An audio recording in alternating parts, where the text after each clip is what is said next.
The presidency has dismissed claims that President Cyril Ramaphosa's involvement in the running of South Africa has receded. Spokesperson Vincent Magwenya says the president is fully engaged and is hard at work dealing with investments and the power crisis. Critics, however, say Ramaphosa has disengaged in running affairs of his administration amid unrelenting unemployment and load shedding. We're now joined by Dr Ebrahim Harvey, a political analyst, for this conversation. Thank you very much, Doc, for your time. Let's not misquote Vincent Magwenya. Let's take a look, listen at what he said yesterday while giving the president's diary for the next 2 weeks. At least it provides a reference of how engaged and how motivated the president is. It also dispels any myths, lies, and any other false information that's being peddled with respect to the president having checked out or not being engaged. Dr. Harvey, the president is hard at work dealing with investments into the country and the current power crisis in South Africa. How would you score or maybe take a look at some of these sprouting roots in terms of bearing fruit in these endeavors? Hi, thanks for having me. No, I listened to Magwenya, the spokesperson of Ramaphosa and the government yesterday, and really I must tell you, very strong words, lies and so on. When it's rather obvious, you can see this on social media and in the mainstream media. We're sitting with the biggest crisis ever in post-apartheid South Africa. You have the 2024 elections around the corner. You have the biggest infrastructural crisis in not only in post-apartheid South Africa, but arguably in the entire history of South Africa since the 1910 Union of South Africa. You would expect Ramaphosa, to have spent more time. You see, there always will be a combination between local policy, national policy, and foreign policy. But no doubt he had to go abroad to some of the things. You can see the Russian visit, because of the Russian ship and the controversy around that, Brexit, etc.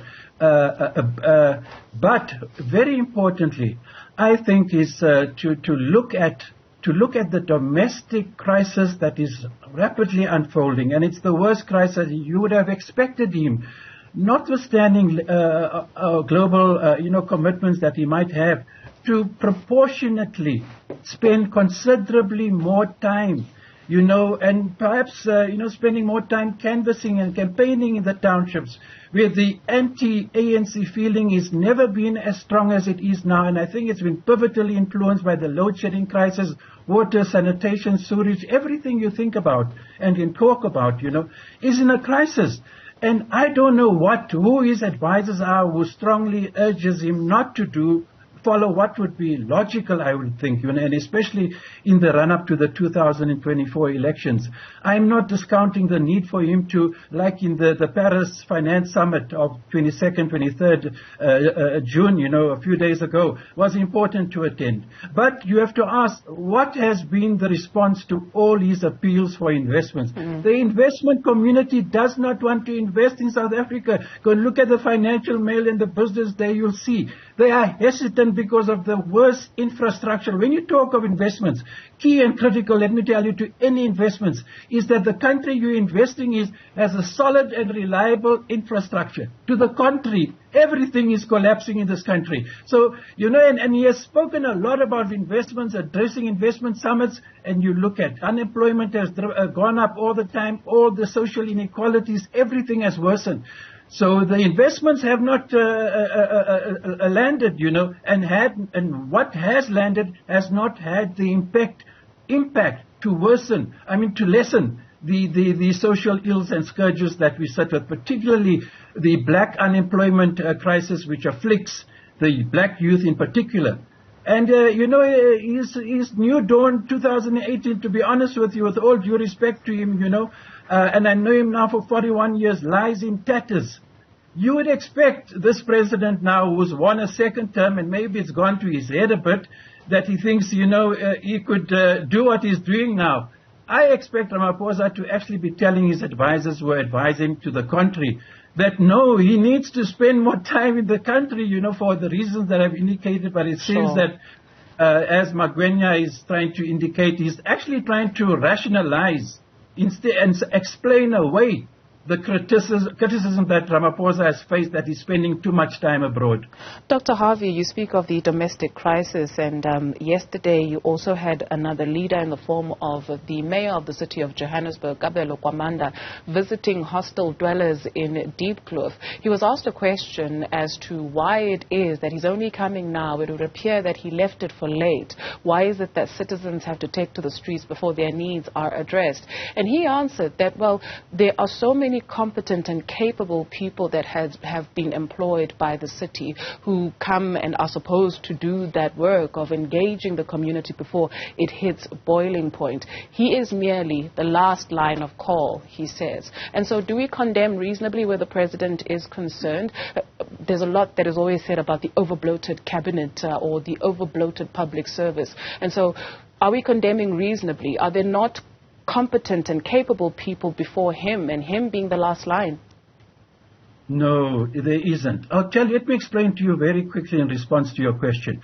The reason why South Africa is sitting with a leadership crisis is a reflection accurately of the growing, now worst ever before, a factionalist-driven crisis within the ANC. The ruling party is in such a deep crisis, which is partly why when we talk about South Africa, the left in particular talks about one of the biggest obstacles we have to resolving our problems is the leadership crisis.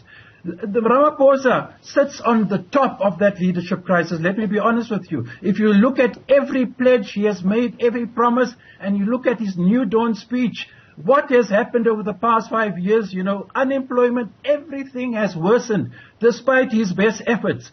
And you would have thought, that as I indicated earlier on, that an attempt by him, especially in the run-up to the 2024 elections, might have helped to deal with these problems, that I've indicated now.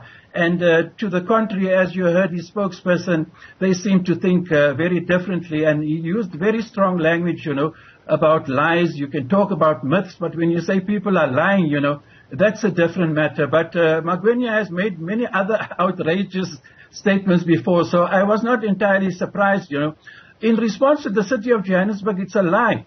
I'm a scholar of the city of Johannesburg. Let me tell you, both the current mayor and the rest of the executive of the city of Johannesburg leaves much to be desired. There are serious problems, with this coalition government. So, note for the comfort that seems to be coming from the new mayor. Joburg city is in the worst crisis itself ever. You just need to look at the roads, You know that over 500 million rand was stolen from the books of the Johannesburg Road Agency, JRA, that fixes potholes. You want to ask why we have the worst pothole crisis ever in the history of Johannesburg? Over 500 million rand, I heard on SABC TV early last year, January, February, was stolen from the books of the JRA. So there you have it, the worst crisis in the city of Johannesburg and the worst crisis in this country, when the president should in fact be home, spending his time more at home, especially in the run-up to the 2024 elections. With all the myriad of crises that we face, South Africans always manage to find the funny in situations. What that speaks to, only psychologists can tell us, because you've also got some sectors of society asking, well, who is the de facto president of this country, when you've also got leaders of some political parties going all the way overseas trying to save AGOA. You've got many sectors of society that are confused as to who is running the country. Well, exactly, And I mean, you'll be talking about he's not spending enough time. Foreign policy of South Africa lies in tatters. Let me tell you. And this is the big irony, They're forgetting that this is modern day South Africa. Those days when, the ANC was supported by Moscow, training, finance, etc., is long gone by. Those years are gone completely. We're dealing with a whole different set of conditions now. And you can see South Africa's duplicitous position in relation to the invasion of Ukraine at the United Nations. It's just been terrible, And Well, that's why I'm indicating, it's just not just a domestic combination of domestic policies, but the foreign policy regime of the ANC leaves so much to be desired and directly threatening a very lucrative trade deal that they have with America, which involves, let me tell you, you're talking about 80 to 90,000 workers who are involved in that trade deal. So if that trade deal collapses, can you imagine how much worse the unemployment crisis is going to grow in this country? I don't know who advises Ramaphosa, honestly. I would love to know who his advisors are. It's just, a tragic situation.